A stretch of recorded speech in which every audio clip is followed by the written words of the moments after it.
un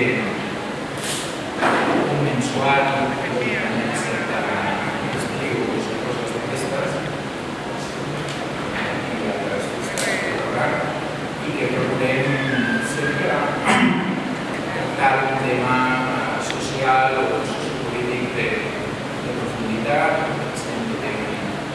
interès i que d'alguna manera marca també la nostra preocupació com a espai autogestionari no només per al nostre espai, sinó per allò que passa al món, que passa al barri, que està al nostre comunitat.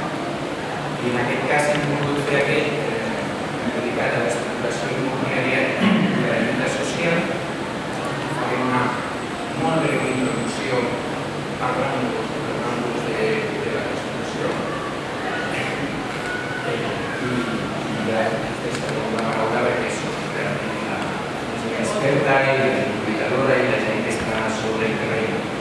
I simplement que a l'estat espanyol i a Catalunya, com us pugueu imaginar, els historiadors de la gent que hem fet aquest professor d'història sempre en aquest tipus de referències, ha estat un problema endèmic de les classes populars.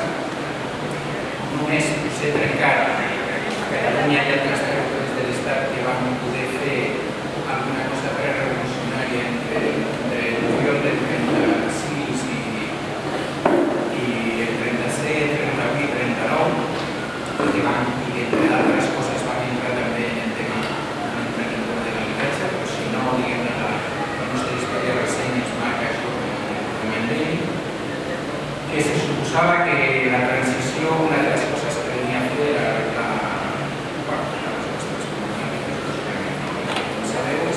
un article de la Constitució espanyola del 78, que és l'article 47, que més o menys tothom se sap que diu que tenim dret a un habitatge i que poca gent va més enllà d'aquesta primera línia. Jo vull anar una mica a llegir, una mica més enllà de la primera línia.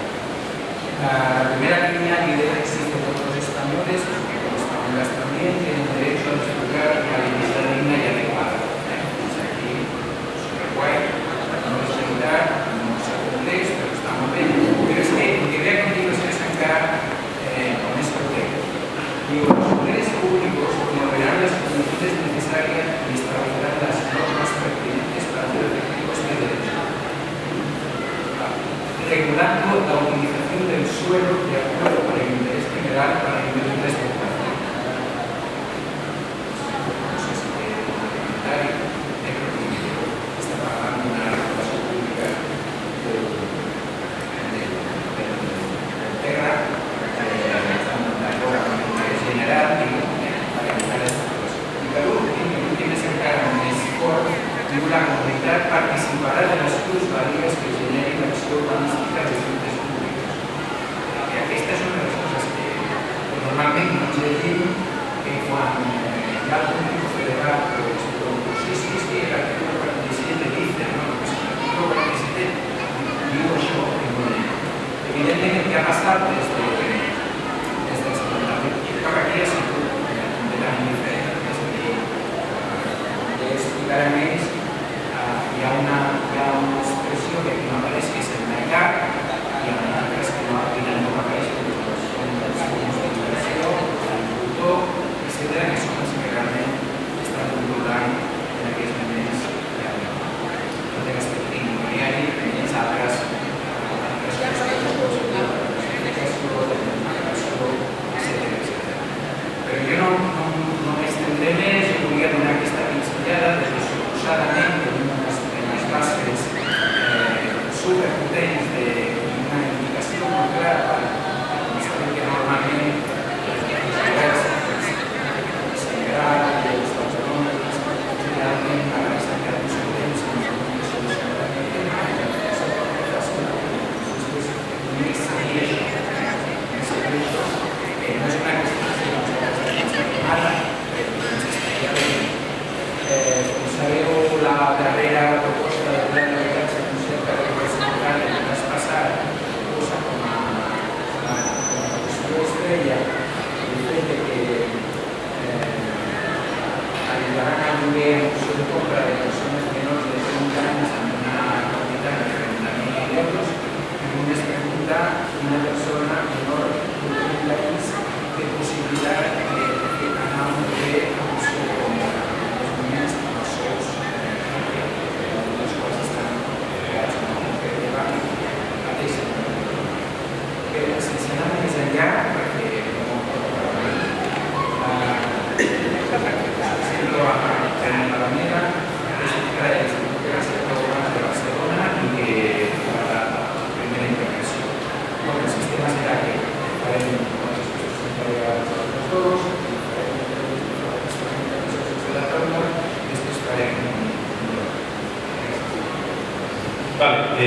moltes gràcies per la invitació. Aniré directament al que se m'ha demanat i m'ho he comentat ara que féssim, que és una mica d'intentar fer marc del problema, que ara ja començat a fer-lo. Aviam, o sigui, el tema és que ara mateix el que està passant és que estem vivint encara el fracàs d'una aposta que es va fer fa molts anys en aquest país, es va fer durant el franquisme. Aquesta aposta política s'ha anat allargant amb el temps, però és una aposta que ha fracassat. Quina era? Bàsicament, era l'objectiu de construir una societat de propietaris. A Franco se li atribueix la frase de un propietario más, un comunista menos. La idea del franquisme era, evidentment, la repressió, el govern del terror, però també buscava el consens. I entenia que per aconseguir un consens ideològic i cultural havia de construir una classe mitjana propietària. I va sortir bastant bé aquesta part de la jugada. És veritat que després, durant els anys 70, tenim un moviment obrer brutal. És a dir, que pensaven, si tenemos una sociedad de propietarios, no se van a revelar porque estarán pagando la hipoteca y por el vida que les echen, però és veritat que la gent va sortir al carrer com no ha tornat a passar en la història. Ni el 15M famós s'apropa als nivells de mobilització dels anys 70. Però la idea del franquisme quina era? Mireu, jo durant uns anys vaig viure a Ciutat Meridiana. Ciutat Meridiana, que és un barri que està a la perifèria de Nou Barris, si no el coneixeu, i em va flipar molt descobrir que als anys 60, quan s'anunciava aquest nou polígon d'habitatges que va construir durant el franquisme, què es deia? Compra un piso en lugar de alquilar y asegúrese una generosa plusvalía en el futuro.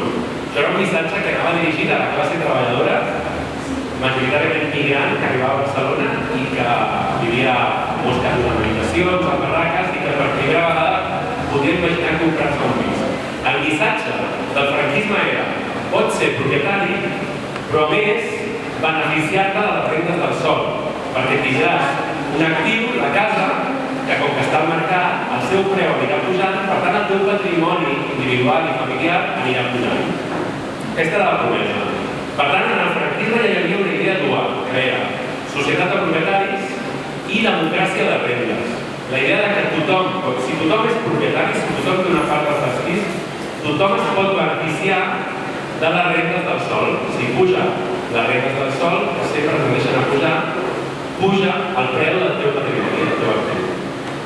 Aquesta idea és segurament, n'hi ha d'altres, però la que més ha perdurat en el temps. És a dir, durant els anys de transició i de democràcia, tots els governs es van apuntar a aquesta aposta i el que van fer va ser seguir promovent l'habitatge en propietat com a única forma d'accés a l'habitatge.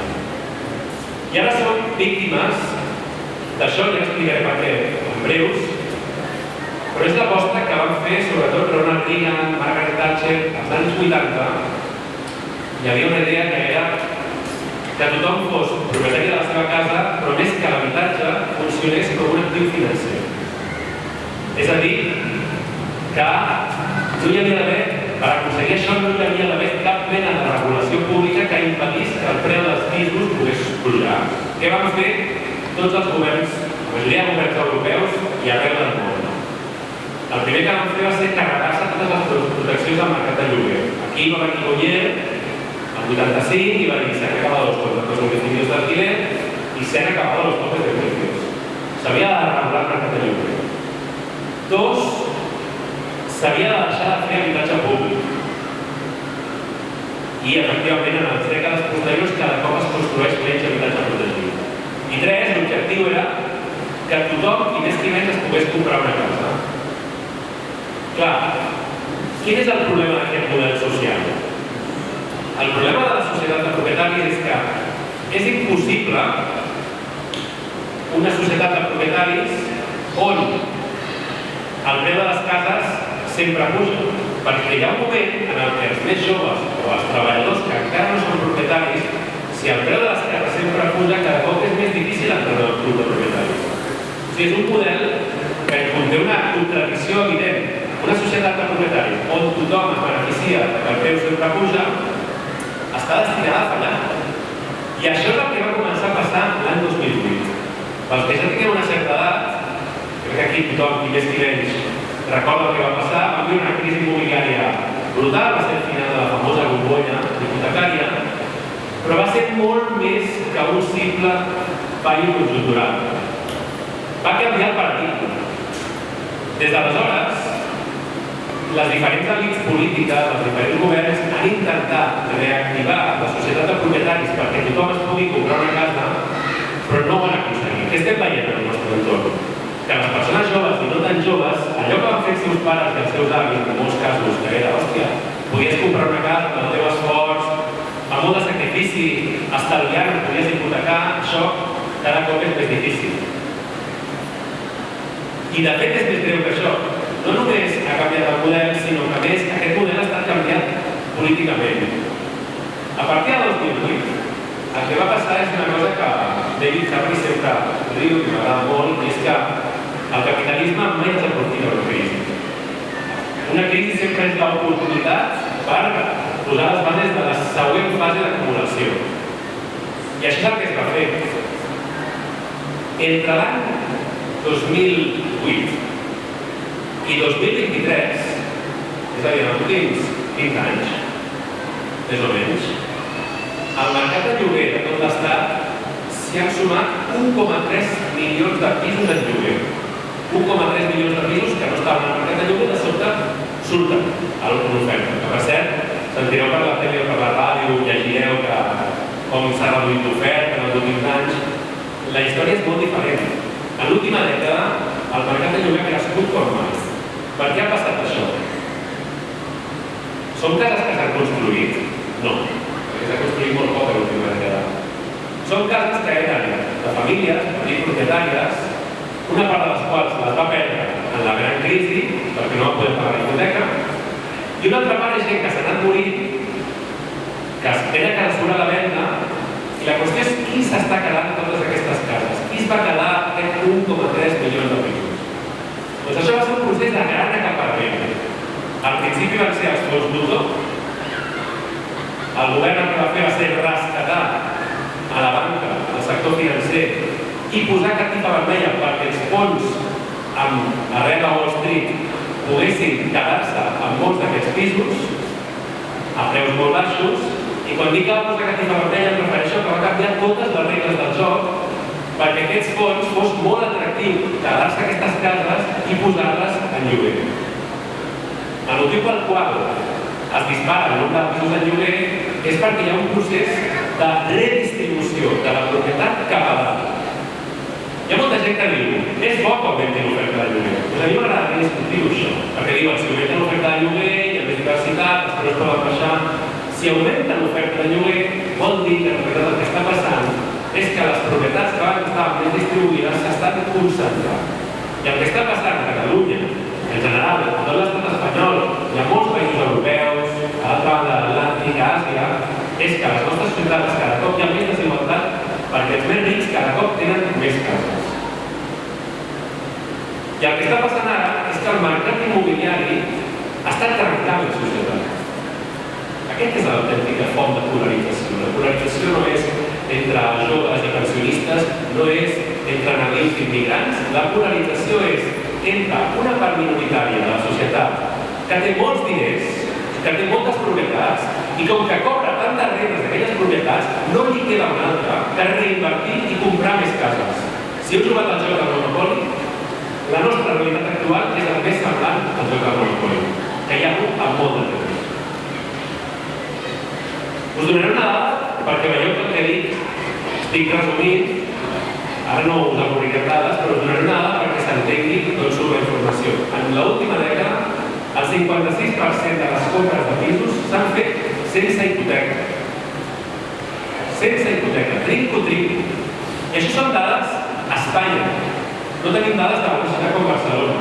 Estic convençut que a Barcelona les dades de pagament al comptant són més elevades. Perquè justament aquí la concentració de nivell internacional que ve a comprar cases és molt més gran que, per exemple, Múrcia. Tot i que Déu-n'hi-do, la Múrcia ara ens han trucat perquè estan flipant, perquè les dades les també perdut arreu. Clar, llavors el que està passant és que hi ha una part, la societat de propietaris es manté perquè, com sabeu, encara hi ha una majoria de gent, si mireu en el vostre entorn, que té menys un pis en propietat, però s'està esmiculant per dalt i per baix. Per dalt tenim que els més rics, el 5% més ric, especialment l'1% més ric, cada cop té més diner i el que fa és reinvertir-lo comprant cases i es va quedar les cases que anteriorment eren de petits propietaris. Per la part de baix, a mesura que la gent jove es troba que té molt difícil comprar-se una casa i quan va al mercat immobiliari, si mira els preus, el que se n'adonarà és que està molt difícil perquè potser no se n'adona és que està competint amb els més rics, que això és més difícil d'entendre, a no ser que estiguis en un procés de compra i et passi que et digui no, és que acaba de venir un inversor xinès i se l'ha quedat, i a més no ha pagat trinco, oblida't, no només de veure res d'hipoteques.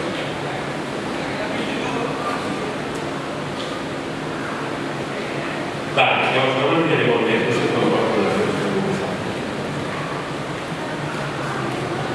Vale. Però el que vull que s'entengui, que és com molt important, és que estem en un cercle viciós, ara mateix, aquí i en molts països, que fa que els més rics, que són una minoria social, com que tenen, no és que siguin dolents, és que tenen tants diners al banc, que com qualsevol persona diu, hòstia, els bancs dels diners perden valor per la inflació, el reinverteixen. I en què reinverteixen? Doncs compren or, compren criptomonedes i també compren moltes cases. Perquè les cases, a diferència de les monedes, de les criptomonedes, són un bé essencial, pel qual sempre hi haurà demanda i a més és escàs i limitat. Necessitem viure al barri de Sants perquè jo treballo aquí o a Barcelona, perquè a mi em deixa viure a Barcelona que jo treballo a Barcelona, no vull viure a 2 hores com està passant a cada moment. Això fa que si tu controles sol, si tu controles terrenys